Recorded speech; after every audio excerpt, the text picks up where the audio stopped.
Hello to my online learners and welcome to the to-do list for Chapter 4. Chapter 4 has a lot of terminology that sounds quite tricky because you have not seen these cell parts, organelles, since probably Science 10. So they sound complicated, but when you break down the word parts, they're not quite as complicated. So when we look at Chapter 4, a lot to look at. First thing, start by downloading the reading guide. It will get you organized. Then fill it in as you go through looking at the videos and reading the textbook. Realize that there are things in the reading guide that won't be covered in the textbook. Sorry, things in the textbook that won't be covered in the reading guide. So again, first thing to do is to download the reading guide. The reading guide will tell you the learning outcomes because there will be more in the chapter than you need to know. Then there are 3 videos. They're short because my hard drive was full. They're short videos that I go and describe the chapter with you. And I do have some PowerPoints posted that I used in the videos, but they're in the PowerPoint link, which I talked about already. Then there is active and passive transport. This is important. So I've got a video and I also have a very quick little assessment for active and passive transport. Then to help you understand the terms hypotonic and hypertonic, there was a lab done online and the results are posted in the learning activity. Actually, it's an assessment. I want you to go through and describe for me your results and your analysis. And there'll be another video beside the activity to help you, give you more detail on that. Then there's a video on mitosis, which is normal cell division, and a video on pathogens, which are disease-causing organisms. Also, please take time to look at the Chapter 4 questions in your textbook to help you think in question form. Okay, let's look at this again. Chapter 4 is cells. So when we look at the learning objectives or learning outcomes, we're mainly focusing on the cell and their function.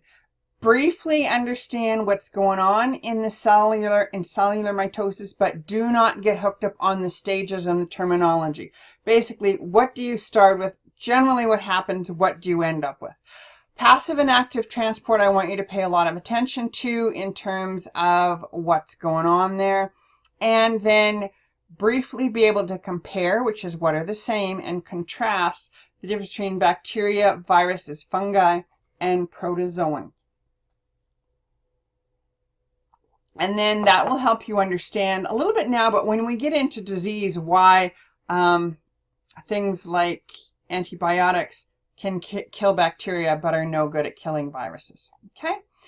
A lot of different things. This is a word tense chapter, so don't rush it. Take time to go through it and focus on the reading guides. So here's that to-do list again to help remind you what I want done. And what I want to look at is the assessments. So let's just go through it. First off, here are your lecture videos where I lecture with the PowerPoints. Then parts of the cell. Realize the term cell part is called organelle. L means little, so it's the little organs inside the cell. And here it helps break you down.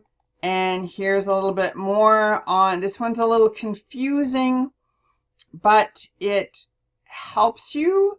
It can be a little long and a little more detailed, but it's good to hear the repetitiveness, especially to help you get to know the word terms. Okay, with the passive and active transport, oh, that video's not working. I'll have to upload the link, reconnect the link. I want you to pay attention when you look at active and passive transport. I want you to pay attention to the direction of movement in terms of concentration gradient. Are you going up? Are you going down?